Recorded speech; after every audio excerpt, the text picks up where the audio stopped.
The Biden administration has announced new tariffs on Chinese EVs and other products. Joining us now to discuss this further is Kevin Tynan, senior automotive analyst for Bloomberg Intelligence. You've seen him here before many times on CBT News. Kevin, thank you so much for taking the time out of your schedule to join us to talk about this hot issue. This sounds like a Trump move versus a Biden move. What's going on?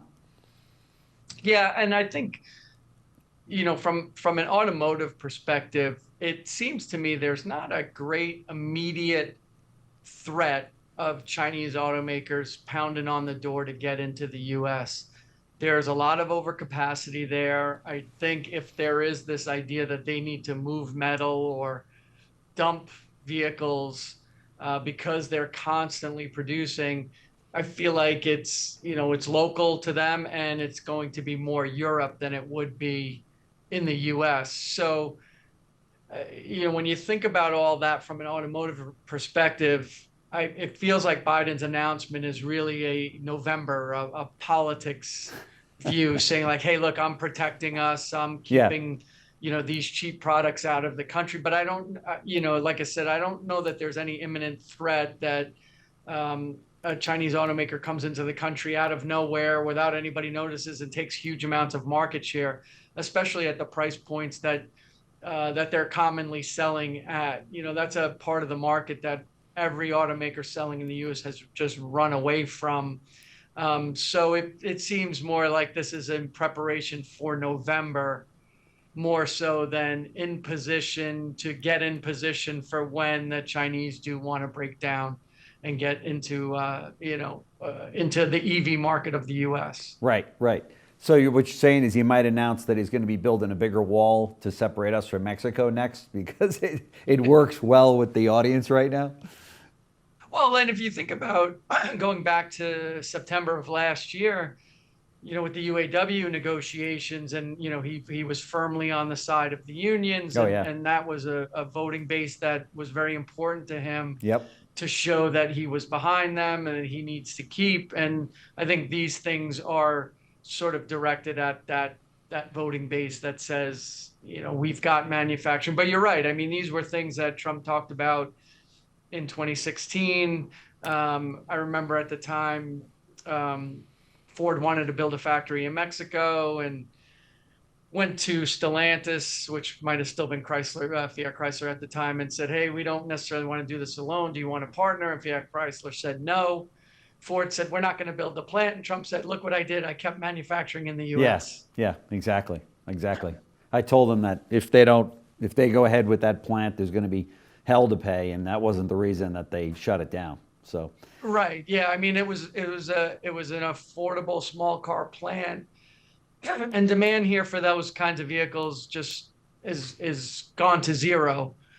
So it didn't make sense strategically for Ford to put that kind of factory in Mexico, unless you were going to export or keep those vehicles there. So, it was a business decision more so than it was a political decision in terms of that. But it enabled Trump to take credit for keeping manufacturing centralized into the U.S. Sure. I always wonder, too, if the Chinese are saying, okay, no problem, then the tariffs, I mean, there's going to be tariffs put on the American products that are now shipped to China. So and then you get into this war back and forth, right, of tariffs.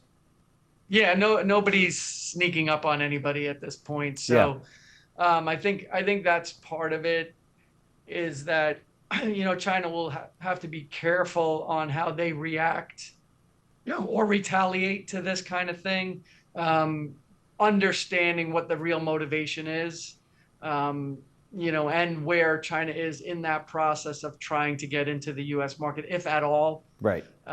So yeah, this to me, this window of time certainly feels more political than strategic in terms of business dynamics, so to speak. Sure. Do you anticipate that this will, needless to say, it will affect the pricing and availability of Chinese EVs in the U.S. market, right? I mean. Yeah, well, I mean, essentially there are none. So Look, I've been saying it for a while. Look, everybody's gotten out of that bottom end of the market. I think anybody who does want to sell at these sub $20,000 price points, you know you're going to do it unprofitably, so you have to have some other motivation for doing it. And one of those things might be your government is going to be the one that subsidizes it. Our government won't, so our automakers don't want to do that, and even Japan-based or South Korea-based, their governments aren't going to necessarily fund that infinitely anyway.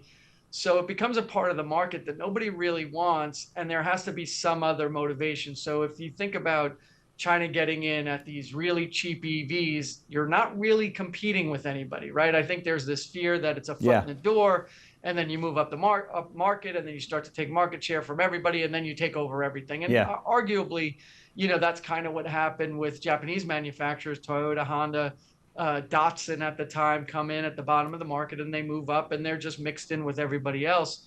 But the reality is that initially you really won't be competing with anybody, and arguably you could say you're satisfying a big patch of demand that can't buy vehicles, right? Yeah. That affordable entry, move up buyer.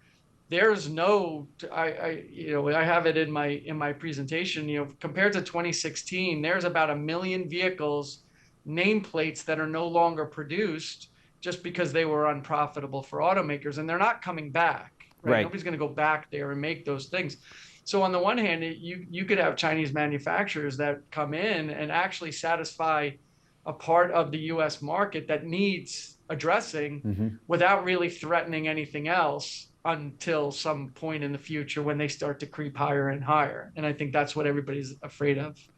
Yeah, for sure. And the other thing is to talk about is the fact that affordability is a factor with EVs for certain, but it's really, I think in large part, it's also still range anxiety and the lack of the infrastructure for the charging stations nationwide. So even though you've overcome that one situation of affordability, people are still a little bit hesitant, right, on the EV overall to go, well, great, I can drive one for less than 20 grand. However, still not feeling real good about taking long drives or, being stuck Right. on Well, the and I road. think that would be the thing, right? That would be where a sub $20,000 EV would be an urban sort of errand grocery getter. Yeah. And you're not really concerned about that 300, 400-mile trip.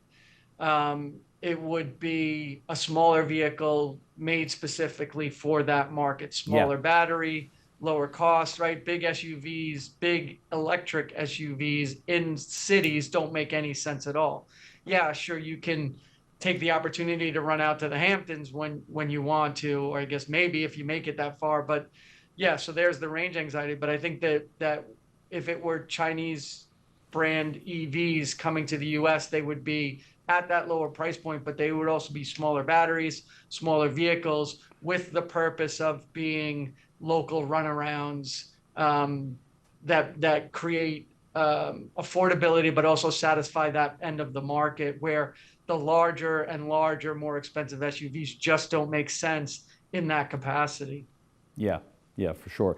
So do you think that by and large, this is just a political move right now, and that when things shake out, or even really after the election, things might change, right? Because it sounds like Biden's trying to be like, hey, I can be as tough as Trump on this as well. And then at the end of the day, after the election, things might. Yeah, and I think it's that message of I'm protecting you, manufacturing base that votes for me. Yeah. At least at this point, because it's not, again, that threat isn't right at the door, and we're not about to roll out the red carpet. So this is a little bit of that.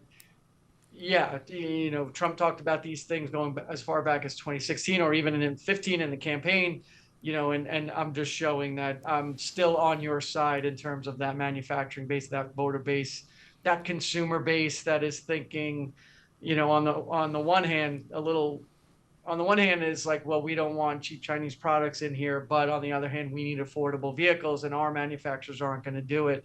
But I think he's just showing that he's protecting the manufacturing base with IRA in terms of bringing supply chains here, and we're not dependent on which is the same message that Trump was trying to put through as far back as 2016. That's right. That's right. Very interesting to watch this unfold like this. Kevin Tynan, Senior Automotive Analyst for Bloomberg Intelligence. Thank you so much for joining us here on CBT Now. And thank all of you for watching. Don't forget, you can access all of our content and videos and in-depth interviews and original shows that we've got at Roku and Apple TV. So thanks so much for joining us. I really appreciate it, Kevin. Thanks. You got it, buddy. Anytime. Thanks.